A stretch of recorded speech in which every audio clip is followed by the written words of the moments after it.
Annick et Bruno Richard, bonsoir. Bonsoir. Vous citez tout à l'heure. En tout cas, merci d'être là. Vous êtes les parents du petit Robin. Vous avez voulu témoigner d'abord en écrivant ce livre que j'ai cité, et vous avez voulu témoigner en étant là pour cette première émission sur France 5 d'information, enfin de la 6e saison, pour aider Robin dans cette terrible épreuve, Vicky. Oui, la vie de Robin a basculé il y a 5 ans, le 29 mars 2007. Robin est alors âgé de 14 ans et lors d'une sortie scolaire en VTT, il est frappé par la foudre. Il aurait reçu entre 400 000 et 2 millions de volts. À l'époque, les médecins n'ont plus aucun espoir. L'adolescent est dans le coma et ils proposent de le débrancher. Ce que les parents refusent catégoriquement. Oui, et 8 mois plus tard, Robin déjoue tous les pronostics du monde médical. Il sort du coma et recommence à respirer seul. Grâce à ses parents qui sont présents quotidiennement à ses côtés, il fait des progrès. Robin est même capable de faire des bisous à sa maman, la preuve par image. Tu fais un bisou à maman, Robin? Allez, viens me faire un bisou. Viens faire un bisou, la maman. Avance ta... Ouais. Mon amour. Oh, il y a un trou, attention, on va rouler dedans. Aïe, aïe, aïe. Eh ben, c'est bien, dis donc, tu tiens bien aujourd'hui. Dis donc, j'en reviens pas. On vient de le voir, hein, l'état de santé de Robin s'améliore peu à peu. Et pourtant, dans les différents hôpitaux où il est admis, le personnel médical semblerait ne pas croire en ses capacités d'évolution et ne lui prodiguerait pas des soins adaptés. En 2011, son papa entame alors une grève de la faim pour alerter les pouvoirs publics. Un appel à l'aide qui est entendu par le ministre de la Santé de l'époque, Xavier Bertrand. Il se rend au chevet de Robin et il contacte un éminent professeur de médecine pour qu'il opère la bouche de Robin. Une première victoire pour vous, mais votre combat est encore loin d'être terminé. Voilà, je demande à Vicky de rappeler l'histoire pour que, en 1 minute 30, les téléspectateurs comprennent ce combat magnifique que vous menez depuis maintenant 5 ans. Vous savez, quand on a un médecin en face de soi, il représente l'autorité, il représente le savoir. Nous, on ne sait pas. Et quand un médecin nous dit c'est comme ça, en général, bon, on suit. Qu'est-ce qui a fait en 2007, qu'en 2007, vous vous êtes dit l'un et l'autre, non, on refuse de débrancher, non, il vivra et survivra. Au-delà de l'amour que des parents peuvent avoir pour un enfant. Bah, écoutez, des gens, vous êtes sous le choc d'un accident terrible. On vous annonce que vous allez perdre votre enfant. Dans les jours qui suivent, Robin est toujours là. Et on nous demande à nous d'arrêter les soins et à nous de le tuer. On vous le demande explicitement? Explicitement, de le débrancher. Même écrit, par écrit. On peut pas accepter ça. Je veux dire, il aurait eu un électroencéphalogramme plat, d'accord. Mais il y avait quand même une onde cérébrale sur 8 à l'époque qui était là et qui fonctionnait.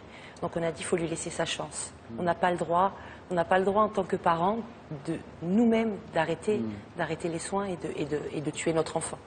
Surtout quand vous demandez à un médecin s'il est sûr de son pronostic à 100% et qu'on vous dit ah non, on n'est pas sûr, mais avec notre expérience, voilà, il vaudrait mieux peut-être mettre fin aux soins, ne rien faire. Au jour d'aujourd'hui, on entend toujours un discours de cet ordre-là. Avec l'expérience. Et je regrette, quand on n'est pas sûr à 100% qu'une personne risque de mourir, on ne présente pas ça à sa famille. On ne peut pas demander à des parents d'aller achever son propre enfant. C'est tout à fait inhumain. Donc c'est pour ça qu'on a refusé. En plus, on s'est dit, il a 14 ans, avec les progrès de la science et l'incertitude, pourquoi pas? Voilà. Et quand on voit cette très belle image, très émouvante, quand il vous fait un bisou, quand il vous entend, quand il vous comprend, cette image date de quand? Celle-là, 1 an et demi à peu près. Est-ce que quand le corps médical, les médecins, on ne va pas accabler tel ou tel, mais quand ils ont vu cette image... Ils ne veulent pas la voir. On filme les progrès de Robin, mais les médecins ne veulent pas voir les vidéos que nous faisons sur les progrès de Robin. Ils veulent juger par eux-mêmes. On leur montre, pourtant. Voilà. On leur montre. Mais... On leur montre même, on prend à témoin les infirmières. On prend à témoin beaucoup de gens. Quand il s'agit d'un médecin, déjà, on côtoie pratiquement que des médecins généralistes qui sont aux ordres. Là, on voit qu'il est en train de recracher un objet qu'on lui a mis dans la bouche, alors qu'il, soi-disant, il a la bouche bloquée.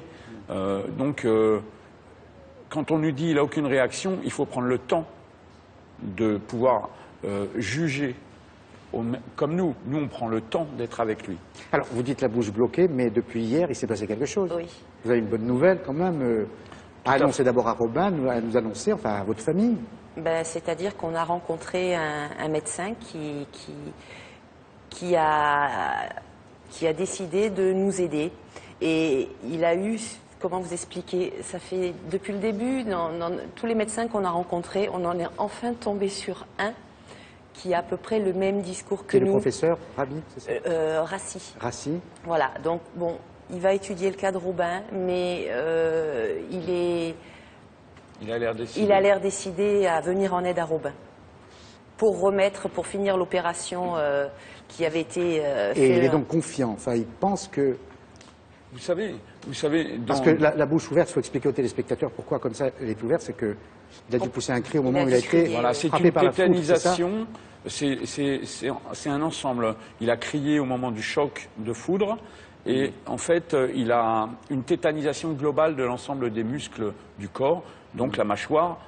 C'est la première à avoir réagi et depuis son accident, il n'a bénéficié d'aucun soin de kiné. C'est pour ça, c'est notre gros combat. C'est pour ça qu'on a écrit en grande partie ce livre, pour qu'on le soigne de manière appropriée et pas qu'on essaye de le caser dans une case AVC, etc., etc. Il a pris la foudre, c'est une pathologie extrêmement rare. C'est le seul enfant au monde dans ce cas-là, aujourd'hui. Voilà. Et c'est pour ça que nous, on demande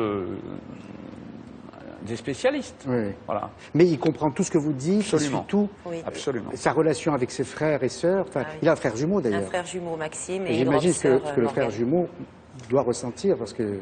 Non seulement c'est la tristesse de ce qui est arrivé à leur frère, mais c'est l'énervement face à l'immobilisme des médecins. C'est très très dur à supporter. Alors vous dites immobilisme, mais il y a des Français qui vous suivent, d'ailleurs grâce aux réseaux sociaux. Vicky Oui, tout à fait. Il y a une téléspectatrice qui vous demande comment faites-vous pour garder une telle foi. Justement, c'est l'amour. C'est l'amour, c'est la foi en notre fils. Et puis Robin nous montre qu'il est là, qu'il se bagarre et qu'il essaye de s'en sortir. C'est ça qui nous donne la force. On a encore une autre question. Est-ce que vous seriez prêt à refaire une grève de la faim? Tout à fait. Tout à fait, mais ça, c'est une question qui ne se pose même pas. C'est une question qui ne se pose même pas, parce que justement, c'est le seul moyen qu'on a trouvé, nous, petites gens, hein, à la base, pour essayer d'atteindre les hautes sphères du pouvoir qui, eux, décident. Et justement, on est très embêtés parce qu'on a réussi, avec ces événements, à comprendre que les médecins avaient comment dire, un pouvoir en France de vie et de mort sur les gens. Et ça, c'est un gros souci. Et même face à un politique, le médecin est puissant. Robin est avec vous, où il est hospitalisé. Il est où en ce moment, par exemple? En ce moment, il est hospitalisé à l'hôpital de Garches, pas au centre de rééducation, à Donc, l'hôpital de près de Garches. Paris. Oui. Il lui arrive d'être aussi à la maison avec vous? Quand on était sur Marseille, oui, il venait le samedi, tous les samedis à la maison. La relation avec les frères, sœurs se passe de quelle façon? Est-ce qu'il est conscient du combat que vous menez? Est-ce qu'il vous le signifie à sa façon? On l'a vu dans le sourire tout à l'heure, dans le bisou, mais est-ce qu'il vous le signifie? Oui, en souffrant pour faire ce qu'on lui demande. C'est-à-dire que quand on lui demande un mouvement, quand on lui demande de bouger une jambe ou un bras, il faut savoir que pour lui, c'est une souffrance atroce parce qu'il n'a pas de kiné.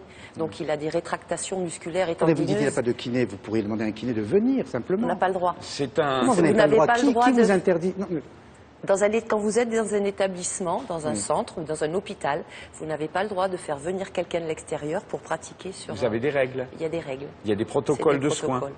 Il y a des règles à appliquer. Et nous, on est confrontés à ces règles-là. Voilà. C'est notre gros souci est là.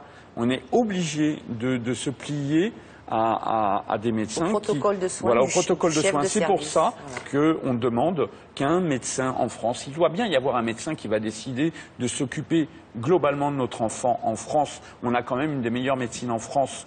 On a besoin d'un centre et d'un médecin. C'est quand même pas le bout du monde. En tout cas, vous en avez un qui va déjà s'occuper Oui. De sa bouche. Voilà, sa dans bouche. dans De sa partie bouche. qui pourrait d'ailleurs s'occuper de tout son état de santé. En tout cas, merci beaucoup Merci d'être à passé. vous. Vous l'embrasser de Merci notre beaucoup. part. Je peux juste... On lui fait un petit un coucou. petit coucou parce qu'il est, nous il est regarde. devant la télé, il nous regarde. Et il vous écoute. Oui, Oui. il nous écoute. Alors allez-y. Robin, c'est maman, je te fais voilà. un gros Gros bisou. bisous, Robin.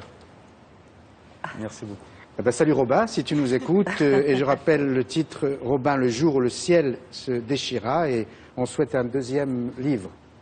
Robin, le jour où il verra une magnifique éclaircie et un ciel tout bleu. Voilà. Merci. Merci beaucoup, Annick et Bruno Richard, d'être passés ici.